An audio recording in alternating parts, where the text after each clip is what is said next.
J'ai été intriguée quand j'ai regardé votre site ce matin, il n'y a rien sur cette visite. Est-ce que ça veut dire que ça nous intéresse, nous, grandement, mais vu de Russie, finalement, moins que ça? Si, si, ça nous intéresse beaucoup. On va suivre. C'est déjà l'idée que le président français reçoit Poutine. D'abord, c'était l'initiative de Poutine, il est clair, et ça a été accepté par l'Élysée. Il aurait pu refuser. Vous pensez que c'est une manière de se faire dicter un calendrier, un comportement? Oui, c'est un peu ça. Je dirais pas que c'était imposé par Poutine, mais c'était pas le bon moment, peut-être pour Macron. Ça fait à peine 2 semaines qu'il est entré en fonction. Il vient de mettre son gouvernement. La diplomatie française est en période de transition, j'imagine. Mais d'un autre côté, le moment pour rencontrer Poutine, le moment n'est jamais bon.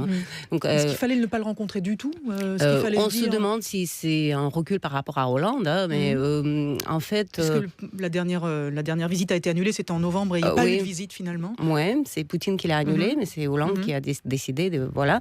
Mais en fait, je crois que le président Macron, il s'est dit il a décidé d'y aller quand même, d'aller dans le cœur de la bête, comme on dit. Donc, il faut toujours y aller. C'était un peu son credo pendant la campagne. Donc, il a décidé de saisir l'occasion parce que, bon, voilà, si la France a un nouveau président, c'est pas une raison pour faire plaisir à Poutine, pour sortir de son isolement, mais d'un autre côté, c'est une occasion de lui parler quand même, et c'est un duel très important, très dramatique, justement, parce que... Vous employez le mot de duel, on a l'impression effectivement que du côté d'Emmanuel Macron aussi, on parle de duel. Est-ce que vous pensez qu'il a les épaules ?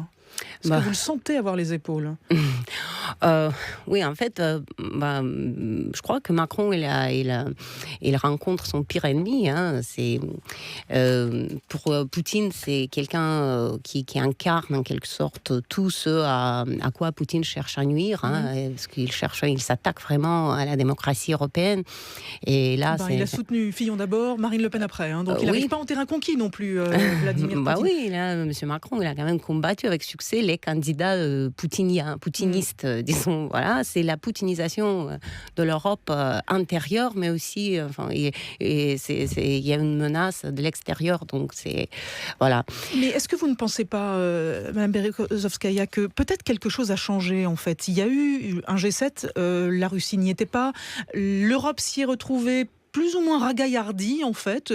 Alors certes, il y a eu échec sur l'histoire du climat, mais on a vraiment l'impression qu'il y avait un 6+1 là derrière, avec une Europe vraiment unie. Est-ce que, au final, on ne peut pas assister à quelque chose d'un peu différent vis-à-vis de Vladimir Poutine désormais? On n'a pas le choix, sinon ça serait suicidaire. Justement, c'est l'axe franco-allemand qui va jouer. Et là, d'ailleurs, Angela Merkel, elle l'a dit clairement hier soir, on ne pouvait plus compter sur les alliés anglo-saxons. Donc le monde anglo-saxon est basculé un peu, voilà.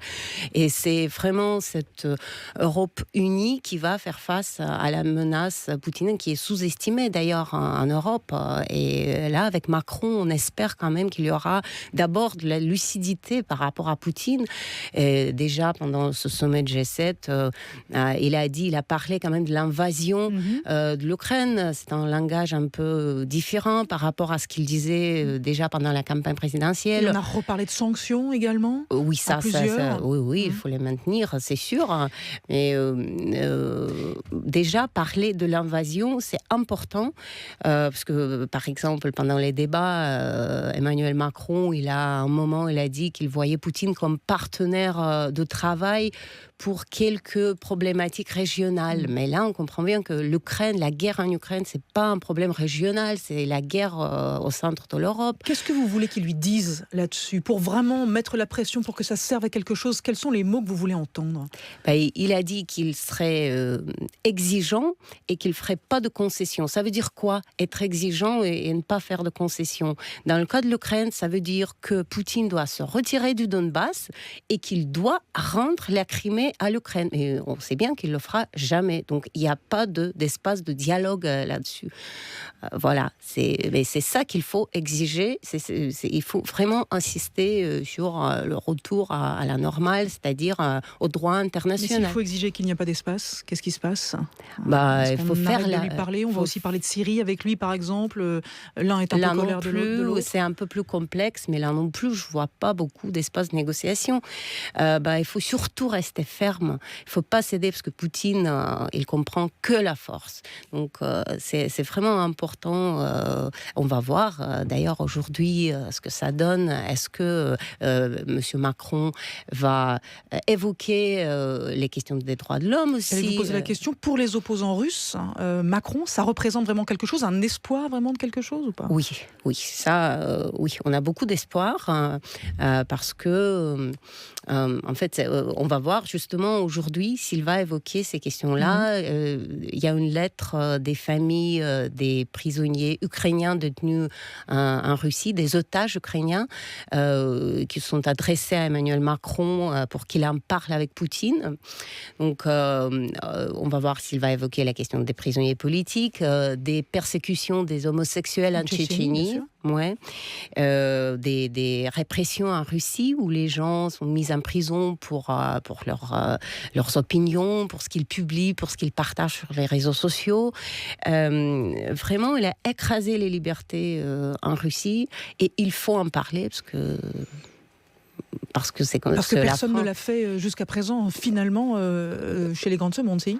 Il n'y a pas eu de vraie pression de la part du monde occidental et c'est comme ça qu'il faut le faire, parce que ça a toujours été le cas, quand il y a de la pression de l'extérieur, pour les dissidents soviétiques, par exemple. Mais s'il le fait, parce que est-ce que la pression Macron, ça suffit? S'il le fait, mais qu'il dit juste, j'allais dire, j'ai demandé à Monsieur Poutine de faire un effort sur les opposants russes, est-ce que ça vous suffit, au moins que ça ait été prononcé, que ça ait été dit? C'est déjà important au niveau diplomatique. La rhétorique, c'est quand même déjà important. Mais ce qui va compter au final, c'est la vraie politique solidaire européenne par rapport à cette menace. Et l'Europe la défense, finalement, parce que c'est ça qui compte.